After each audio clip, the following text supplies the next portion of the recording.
Alright, welcome back. I had a good game, good example today that I wanted to share of Soviet cruiser play. I have a Stalingrad game to share with you. I was in the division here with one of my clanmates, Priller. He was playing as Petropavlovsk, and we were dropped into a game with carriers. Not a huge issue, but obviously that does kind of change the way that the game can play or fold out.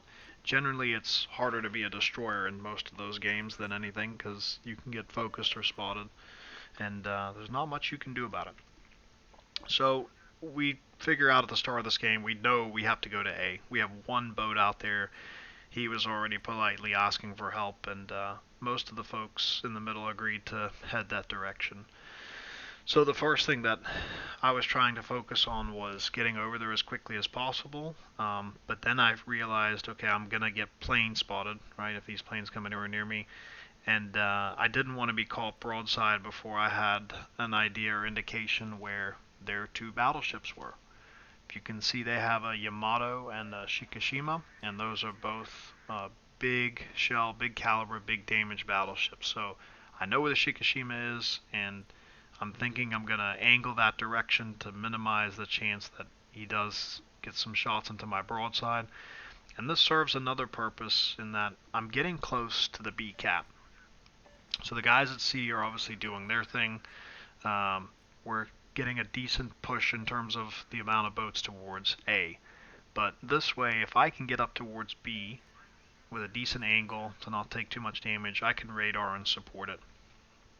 So the Holland is playing in the middle, supporting the Shimakaze. We got our other guys headed out this direction, and ideally, I want to angle completely out. Like I want to turn almost a full 90 degrees to my left, so that if I have to run away, I can, because I don't want to get stuck, at least in this boat, this position, trying to bow tank and angle straight towards the enemy. So I did see the Yamato. I had HE loaded, thinking about taking a shot. And now we just got spotted. So I hit the shots trying to get something on the Yamato, and I wait a second for my guns to reload before I pop the radar. So the Holland had a decent idea of where he was. I figured that made sense to see if we could spot him. And so my goal when he's spotted is do as much damage as I can to him. And so landed a couple and trying to do some more. And now I see that there's also a Minotaur back here. I think he realized he was in his smoke and he had to come out of it because that was going to be a risk for him. I knew I wasn't going to be able to finish the gearing, so I switch over to AP shells because if this Minotaur gives me anything to shoot at, I definitely want to try that. And so their enemy carrier is now trying to help in the middle, turned my AA fire on, and AA focused him. And the Minotaur makes a huge mistake here turning left like this. And I thought I had that guy completely dead to rights. But, between the two overpens, the three pens, it was just two citadels. I'm sure it was a lot of damage, but it definitely wasn't enough. So, looking at the minimap, right, and that's something we've talked about in other games, other tutorials, that is the best source of information. And we know, we can see at the A side, we've won this cap, and they're pulling back between a combination of the radar, the carrier spotting, but those guys are definitely not in a great place. And so I tried to see if I could shoot that Shikishima, but I knew I couldn't get over the island. And my attention now focused to the Petropavlovsk in B, because I can see that this guy is coming across, and I'm assuming he's going to have to make a turn, give me a chance to get some damage on. So I start backing, seeing if we can get some shots on him. I do get detected coming around the corner, so instantly there's that destroyer that we were messing with earlier. So I didn't change my shell types, already had the AP loaded, and I started looking for this Petro. But I realize I'm in a bad spot here because the gearing could have sent torpedoes, Minnow can free farm me, and if this Petro had been paying attention, he probably could have put some shots into my broadside. So I just whip off one salvo, did get one citadel from it, and I'm trying to run.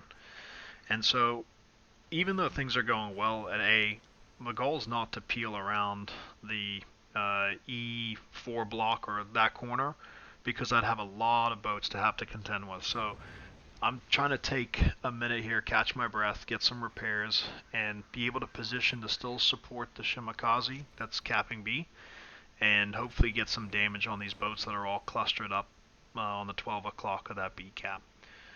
I am checking that Yamato to see what he's doing, but he didn't seem like an imminent threat at that point, and I was out of the radar or out of his visual range. And here's all these boats in the middle. So I did have AP loaded for this Petro. He just had too much of an angle for me to be able to finish him, so I tried to shoot a little bit higher so that they weren't just going to bounce off of his main hull there, but hit him in the superstructure. And there's our buddy, the Minotaur. I'd already started shell switching to HE, and again, I didn't want to waste that and the opportunity to dish some damage on him, so I shot what I had loaded. Generally, you're not going to want to switch shell types unless you have like a cruiser captain or the skill that's going to speed up the rate at which you're going to be able to do that, or you have a really good opportunity to do something with it. So it's you can do it. It's advisable in cruisers, maybe destroyers, but usually never in battleships.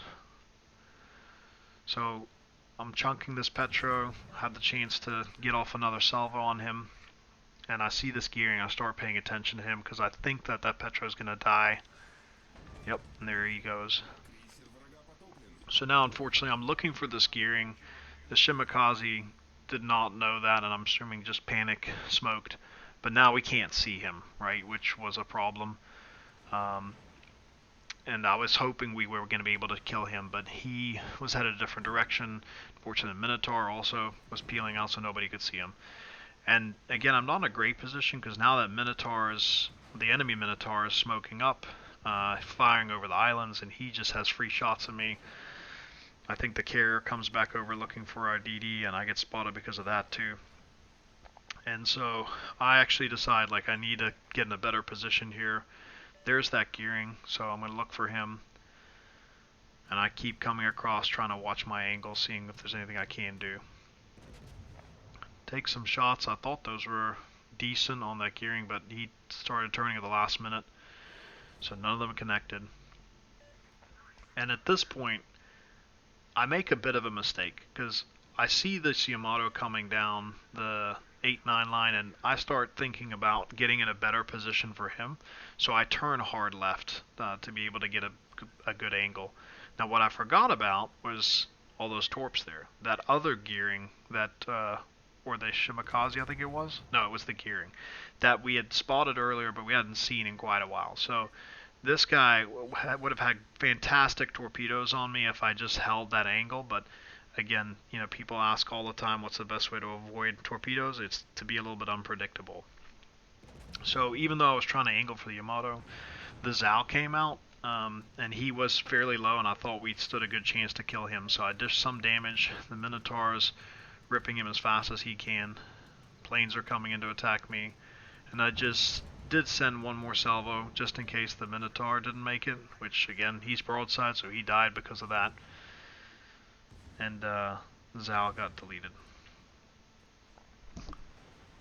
So taking stock in the minimap again and kind of how the game's playing out, we can see that this gearing, I don't know what he was planning to do, but he decided to push into the cap where we had 3 radar cruisers and basically 2, maybe 3 destroyers. So that guy was going to die. And again, now I see that there's a Stalingrad, and I'm looking at his orientation on the minimap there, and I can see he's giving up a lot of broadside. And the Stalingrad is a great boat, excellent guns, but it does have its weaknesses, and one of those is the Citadel, the exposed side of it. So you can see I landed 2 shots there, 2 Citadels for almost 24,000. And I try to get off more before he turns too much, but I don't have that perfect angle like I did to begin with. Now I know that the Shimakaze's up top. I know that the Kleber was close to the bottom, but I wanted to make sure he wasn't trying to rush me, and I put that radar on.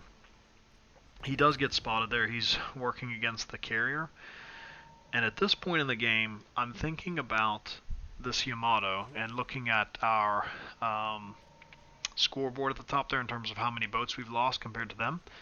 And with me being half health, I was fully committed and happy to go ram the Yamato. I thought I could keep dealing damage to the Stalingrad, hopefully kill him before that happened, but you can see that little flare. That's the Kuznetsov captain giving him a perk, ending those fires, and giving him a heal. So the Yamato's still coming forward, and I thought I would just go ahead and commit to this now.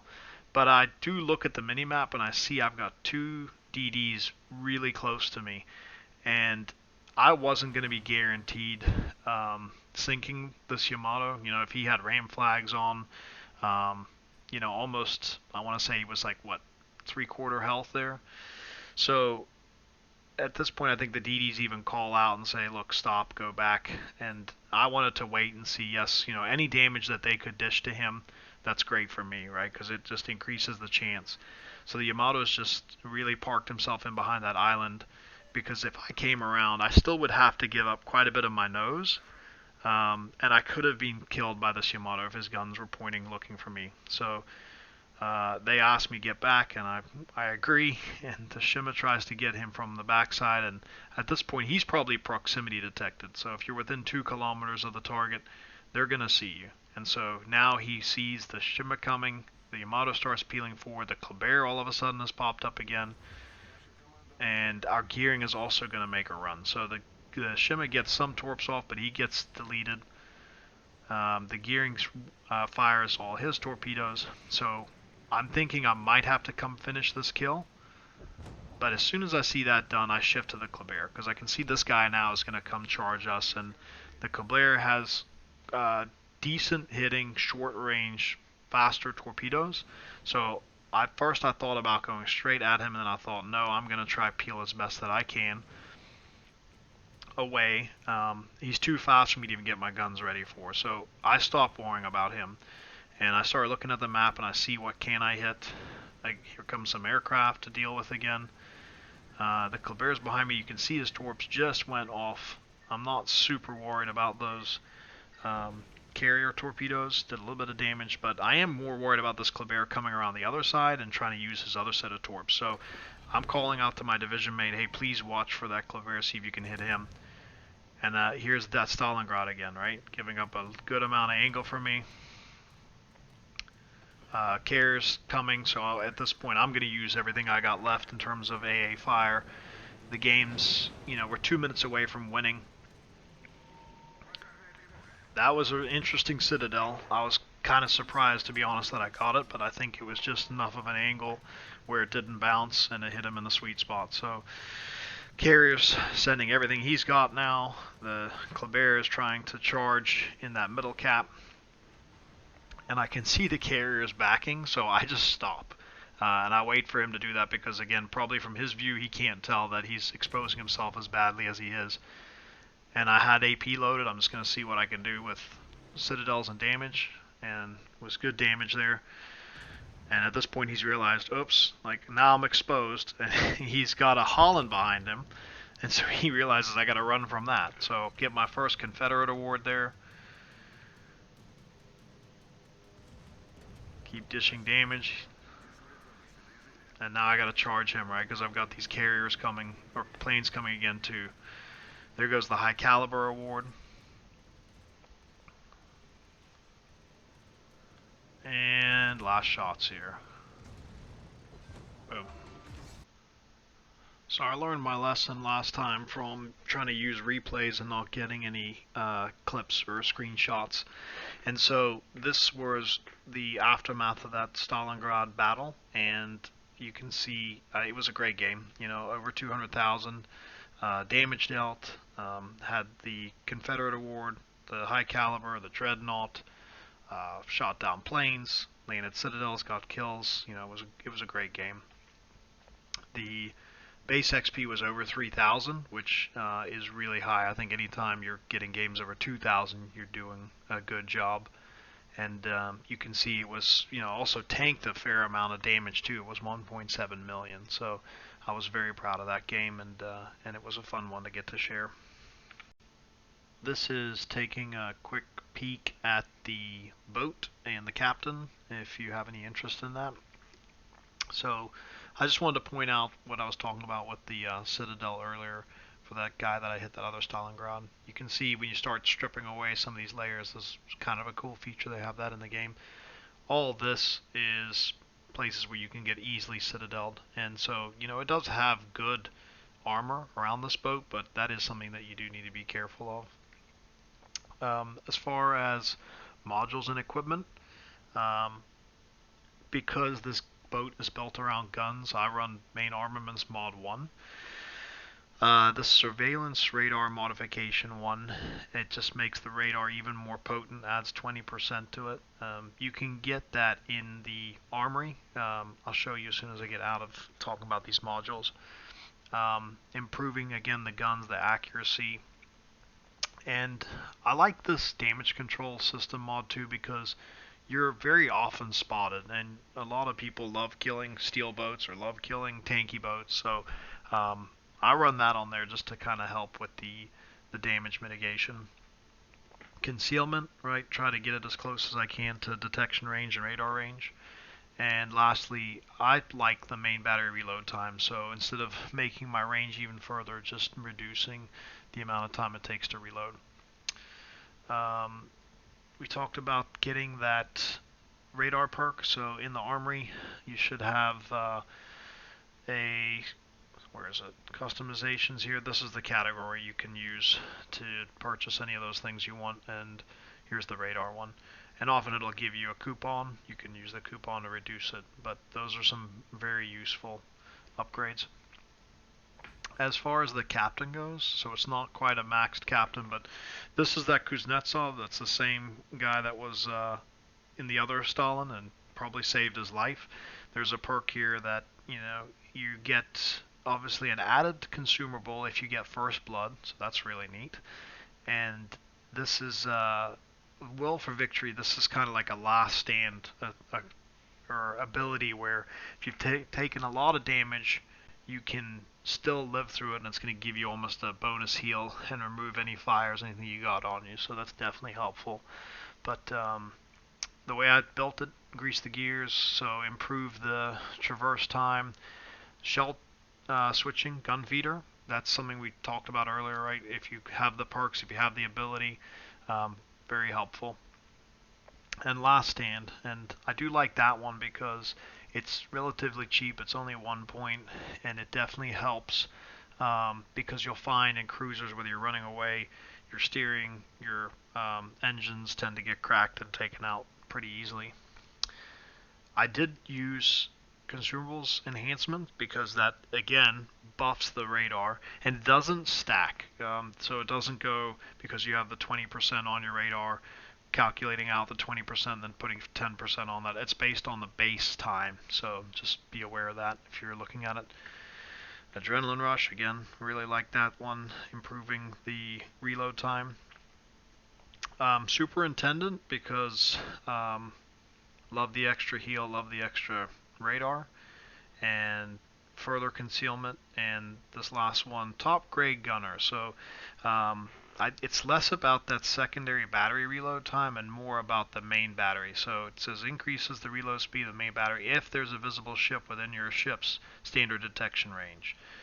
Changes to ship's detectability caused by main firing guns, fires on board, and other combat events are not taken into account. So again, just knowing that this boat, you're typically not going to be afraid to push in or be close to other boats in fights. More of a reload boost. So I hope all that was helpful for you. I hope you enjoy the game, and you guys have a good rest of your day.